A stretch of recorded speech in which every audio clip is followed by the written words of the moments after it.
Welcome to Just Jesus, where my number one goal is to help you have a rich relationship with the Lord in this life and then on into glory one day. And I hope that this lesson today, as we study out of Psalm 27, is a blessing to you and helps you in your faith. So if you want to make your way to Psalm 27, that's where we're going to be for a little bit. There are well-known people that teach and present God's word. Maybe it's someone you've seen on TV. Maybe it's someone in a big church. Maybe at a seminar or a lectureship or whatever. Keynote speakers, various sorts. For me, coming in out of the world and not becoming a Christian until I was 27 years old, when I first became a Christian, the people that knew all these different big names. To me, big name was Jesus and Peter, Paul, and Mary, and they were big names to me. But I want to share with you a man that was not that well known, although for a period of time he was, several decades ago, but has really an interesting story and was a big name to me in my faith. His name was Tommy Kelton.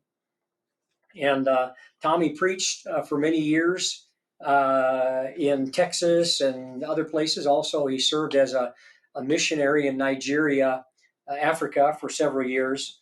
And I had the honor of preaching near him. He preached in Far, Texas, which is down on the border of Mexico, along the Rio Grande. And I was down at the very tip, southernmost point in in the U.S., Brownsville, Texas, for 8 years, back from 87 to 95.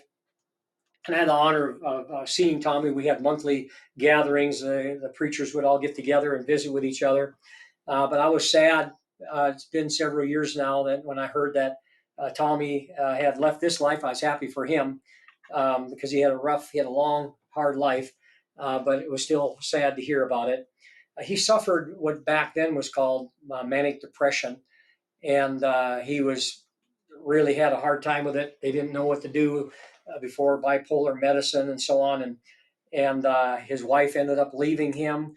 He ended up in mental institutions a number of times over a period of 20 years. And eventually he stabilized, and miraculously he was able to start preaching again. And I want to read to you an article that he wrote. It's pretty amazing. It's entitled Down in the Pit. He said, I am among the thousands who attended the 1990 Abilene Christian University lectureship. The highlight for many of these was viewing the new building built on the inside, or maybe seeing it from afar. The beauty of this great structure thrilled especially those who saw it for the first time. But the sight that thrilled me the most was quite different. It was the pit. It was in the basement of the university cafeteria, where the dishes are washed with a giant dishwasher. This means so much to me because that's where I began my long journey back to normal health after coming out of state mental hospitals the 20th time from 1963 until 1971. Here I saw young brethren treat me with an unsurpassing love as I slowly recovered while washing dishes for $1 an hour. This was quite different for me, coming from preaching to a congregation over 400 people and being a missionary to the most fertile mission field in the world at that time, Nigeria. But I learned much while I was down in the pit. Number one, life doesn't end when you're at the bottom. Two, everyone needs to spend some time in the pit. Three, being in the pit is often where God begins to work his plan in your life. Four, getting out of the pit is often very slow. Number five, you appreciate the view from the top once you've been at the bottom. Number six, God has a unique way of turning pits into pinnacles. Many that read this article are or have been in some kind of pit. You can come up out of the pit the way I have in the full-time preaching again the past 9 years. This for sure, the Lord will be with us the same way as he was with Joseph when he was in the pit. He will deliver us the way he did Joseph. Don't give up. Don't become bitter while you're in a pit. Trust in the Lord, and he will not leave you nor forsake you. And that brings us to our psalm today, Psalm 27. And Psalm 27, it's a psalm that helps all of us because all of us go through peaks and valleys, mountaintops and pits in our life. We all have times of fear or anxiety or depression. Um, some even, wishing they could leave this life. This life is so difficult. We all have good health and we have bad health. We have financial freedom and we have financial insecurity. We have job promotion. We might be unemployed. We have peace all around, and then we have conflicts everywhere we turn. We might be confident and secure, and the next day we're insecure and we lack all confidence. Some days we're happy and ecstatic, and some days we're exceedingly depressed and lonely. Sometimes life is so good we jump for joy. Sometimes we wish maybe we could just die. And so sometimes people turn to drugs and alcohol, which I do facilitate a drug and alcohol program, having that in my background. And God uses what the devil was trying to do to kill me to help people now. And but all the things that somebody might seek when they're using drugs and alcohol, God would give us 100 times more if we would just turn to Him. So the question that I want to ask is, what do we do? If we're trying to follow God, what should a child of God do when they're in the pit? How do they avoid the pit? How do they get out of the pit? So I entitled this lesson, Heaven's Refuge from Earth's Refuse. So one of the things that we see in Psalm 27 in verse 8, David says, when you said, seek my face, my heart said to you, your face I shall seek you, O Lord. And in verse 11, teach me your way, O Lord. Lead me in a level path. And one of the things that David does when he's in the middle of great difficulty is he stays focused and committed that I'm going to do God's will, even when it's hard. My thing is that anybody can do what's right when it's easy. Any spiritual wimp can do what's right when it's easy. The question is, will I continue to stay focused and committed to following God when it's very, very difficult? And so, and here's a biblical principle. God will always find a way to bless people who will do what's right, especially when it's hard. So when it's a difficulty, and if I just, do something financial here, I could get out of this trouble. If I lie, I can get out of this trouble. Whatever it is, I can manipulate a situation and get out of this jam that I'm in. But if we stay focused, I want to do God's will, but it's going to be hard. There may be some consequences that I'm not going to like. But if we want to be close to God, we want to get out of the pit. We say, you know what? I'm going to still try to do what's right, even when it's hard. And God will always find a way to bless people when we're willing to do that. Our culture today, people want to be spiritual, but they want to do it on their own terms. And so there are people trying to fit a round peg into a square hole, and life doesn't work that well when they do it that way. And so we look back to Genesis when God says, let's make man in our own image. God made us a certain way. He knows what makes us tick. God knows what will make us happy. And that includes where I say, like David, you show me, Lord. You tell me to seek your face, I'm going to seek your face. And you just teach me your way, O Lord, and lead me in a level path. I'm going to continue to follow you. And so in Psalm 27, David says, you know what? I'm committed to following God no matter what. And in this psalm, we're going to see in a minute that David's going through some tough times. But guess what happens in the end? David ends up being the greatest king the nation of Israel has ever had in its history. From about 1000 BC, there's never been a greater king up until Jesus comes, who's the son of David. David's the greatest king that Israel ever had. The other thing that you see, which is important, is that we cry out to God. I'm committed. I'm going to do what you say, God, and it's going to be hard, but I'm going to do it anyway, and let you be in charge. But the other thing is that we are not embarrassed to cry out to God for help. So look at verse 7 through 9. And Houston, one of my brothers in the Lord and friend, will read verses 7 through 9 to you. Hear, O Lord, when I cry with my voice, and be gracious to me.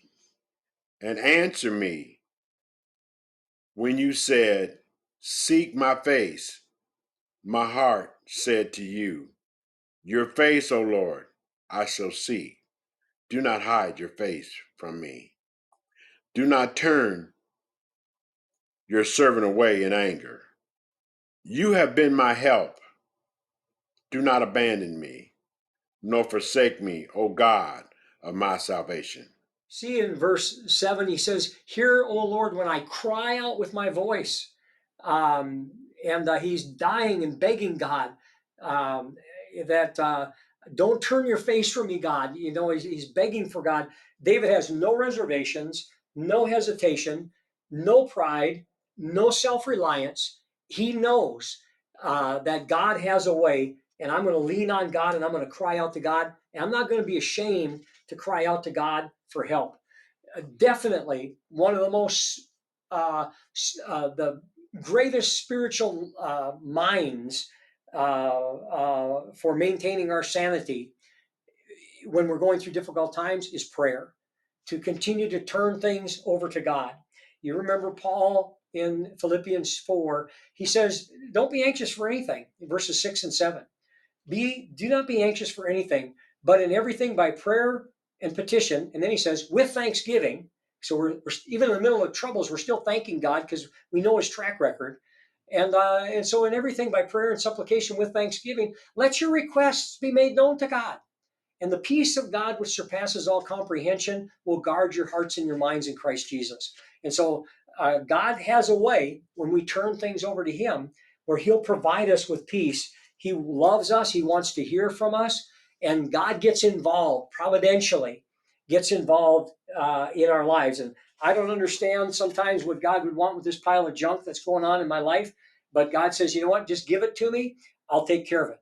And we want God to answer.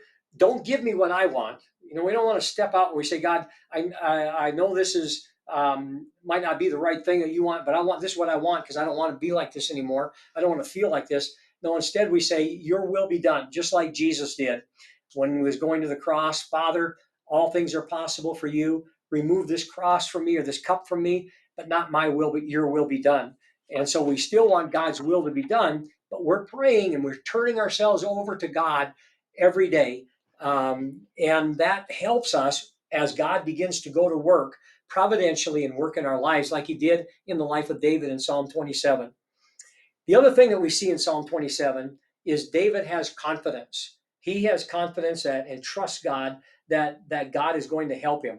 And not only trust that God will help him, but David's also looking to the future. He has hope. So we look in Psalm 27, how it ends, and listen to verse 13 and 14. I would have despaired unless I had believed that I would see the goodness of the Lord in the land of the living. Wait for the Lord. Be strong and let your heart take courage. Yes, wait for the Lord. You know, he says in verse 13, I would have despaired unless I had believed I'd see the goodness of the Lord. So he's got hope. And he knows that God somehow, some way is going to work in his life. I probably should have had us look at the beginning of the psalm in the first place so that we had a little better feel for the context. But here's his situation in verses 1, 2, and 3. David is saying, who should I fear? If God is with me, I'm in good shape. The Lord's the defense of my life. And so listen to verses 1, 2, and 3 of Psalm 27. The Lord is my light and my salvation. Whom shall I fear? The Lord is the defense of my life. Whom shall I dread? When evildoers came upon me to devour my flesh, my adversaries and my enemies, they stumbled and fell. Though a host encamp against me, my heart will not fear. Though war arise against me, in spite of all this, I shall be confident. You see, with David, in verse 3, though a host encamp against me, everybody's against me. He says in verse 3, my heart will not fear. Though war rise against me, I'll be confident in spite of this because of my relationship with God.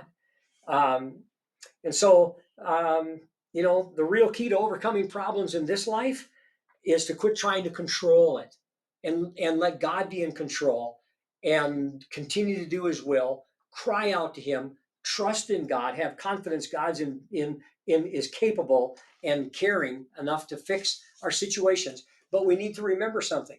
God's not trying to give us heaven on earth. God's going to give us heaven in heaven. And so sometimes when we cry out to God, sometimes God says yes, sometimes God says no.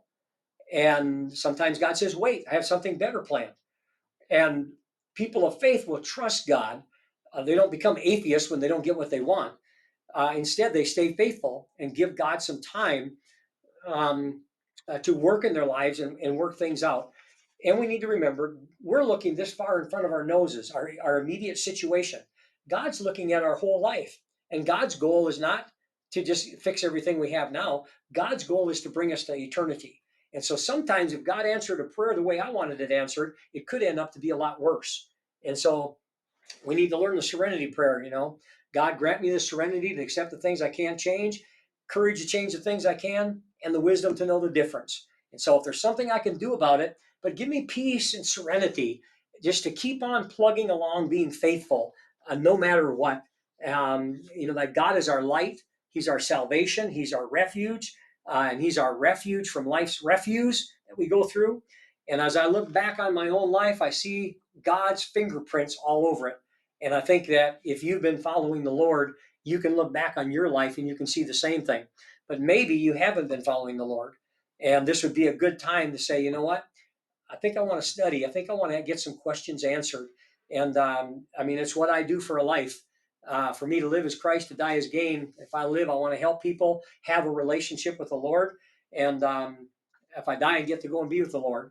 But you can contact me. I would love to help you in any way in your spiritual life. No charge, no obligation. And I hope that I'll hear from you. When Tommy was in the pit, he knew that God was still with him and God delivered him. His life got back on track. He got back into ministry, and now he's really won the victory because he's with the Lord, which is ultimately what it's all about.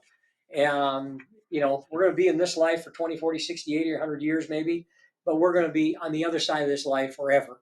And it's imperative that we get our lives right with God. And if I can be a blessing to you in some way, help you in some way, I would be honored to hear from you. God bless you with a great day close to Jesus. Thanks for joining me.